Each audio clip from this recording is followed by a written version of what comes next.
मुझे ऐसा लगता है कि गंगा जल पर 18% जीएसटी सरकार के आदेश से लगा था। 8 अगस्त और 3 अक्टूबर का ये आदेश था। इसका हमने प्रबल विरोध किया और उस विरोध के बाद सरकार अपने झूठ को छुपाने के लिए कहने लगी कि गंगा जल पर कभी जीएसटी था ही नहीं, जबकि इंडिया पोस्ट से बिकने वाला 30 रुपए के गंगा जल 18% जीएसटी के बाद 35 का हो गया था, 125 रुपए का हो गया था 250 मिलीलीटर की बॉटल अगर आप ऑनलाइन लेते। और ये सब इसलिए हुआ था क्योंकि सरकार ने आदेश दिया था। इंडिया पोस्ट की वेबसाइट पर, इंडिया पोस्ट के ट्वीट्स पर है कि 18% जीएसटी लग के मिलेगा। मेरे पास साक्ष्य हैं जो मैंने आप लोगों के साथ साझा किए हैं।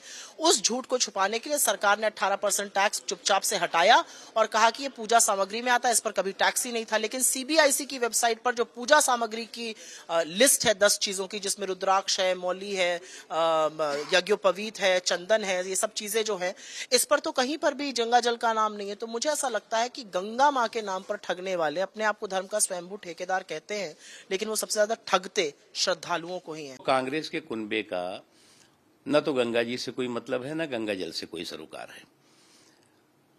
और हम तो उनको बिना मांगी सलाह देंगे, आप प्रयागराज में या काशी में जहां पर भी गंगा जी हैं वहां पर आप जाइए, वहां पर जो है वो गंगा जी के दर्शन भी कीजिए और जल भी ग्रहण कीजिए, प्रसाद भी लीजिए, बिना टैक्स का मिलेगा आपको।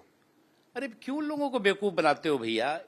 ये इनकी एक आदत हो गई है कि हमारे देश के श्रद्धा के तमाम केंद्रों को और व्यवस्था को बदनाम करो, फेक एंड फैब्रिकेटेड किस्से और कहानियां गढ़ो।